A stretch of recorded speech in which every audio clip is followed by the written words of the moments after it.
16 प्रमुख संस्कारों में से गर्भाधान से लेकर अन्नप्राशन तक 7 संस्कार कर लिए जाते हैं। यह संस्कार गर्भावस्था व जन्म से 7 माह तक की आयु में किए जाते हैं। इस समय बच्चे को तंदुरुस्त करने के हर प्रयास किए जाते हैं। 8वां संस्कार चूड़ाकर्म संस्कार को मुंडन संस्कार भी कहा जाता है। यह संस्कार पहले या तीसरे साल में किया जाता है।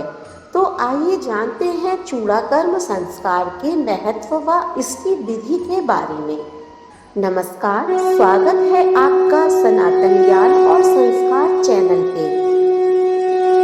माना जाता है कि शिशु जब माता के गर्भ से बाहर आता है तो उस समय उसके केश अशुद्ध होते हैं।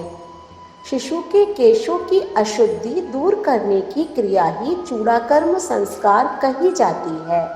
दरअसल हमारे सिर में ही मस्तिष्क भी होता है, इसीलिए इस संस्कार को मस्तिष्क की पूजा करने का संस्कार भी माना जाता है। जातक का मानसिक स्वास्थ्य अच्छा रहे व वह अपने दिमाग को सकारात्मकता के साथ सार्थक रूप से सदुपयोग कर सके, यही चूड़ाकर्म संस्कार का उद्देश्य भी है।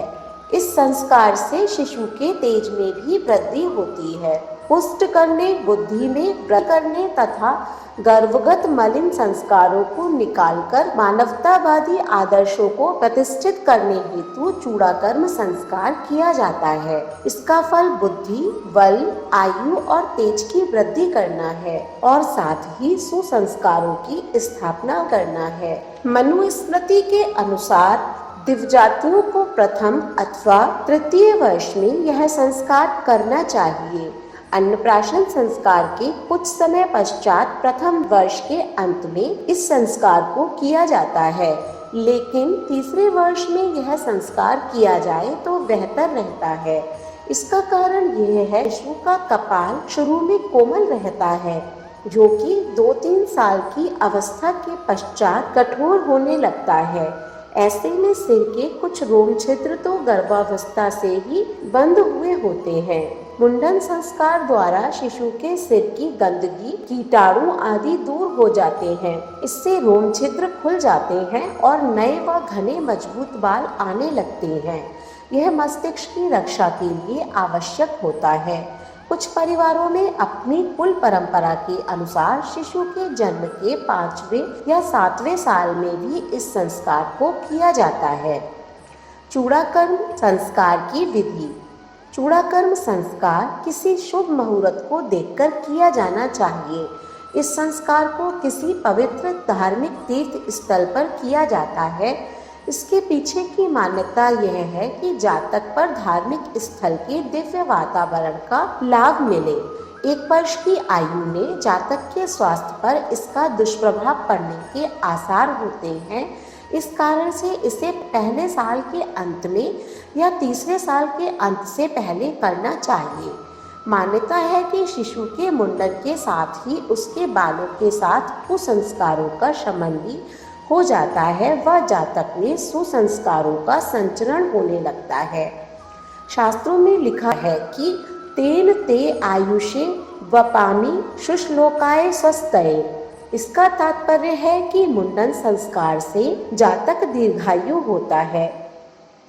यजुर्वेद तो यहाँ तक कहता है कि दीर्घायु के लिए अन्न ग्रहण करने में सक्षम करने, उत्पादकता के लिए, ऐश्वर्य के लिए, सुंदर संतान, शक्ति व पराक्रम के लिए चूड़ाकर्म अर्थात मुंडन संस्कार करना चाहिए। चूड़ाकर्म संस्कार मस्तिष्क की पूजा अभिवंदना है। मस्तिष्क का सर्वश्रेष्ठ उपयोग करना ही बुद्धिमत्ता है। शुभ विचारों को धारण करने वाला व्यक्ति परोपकार या पुण्य लाभ पाता है और अशुभ विचारों को मन में भरे रहने वाला व्यक्ति पापी बनकर ईश्वरीय दंड और कोप का भागी बनता है। यहाँ तक कि अपनी जीवन प्रक्रिया को नष्ट भ्रष्ट कर डालता है।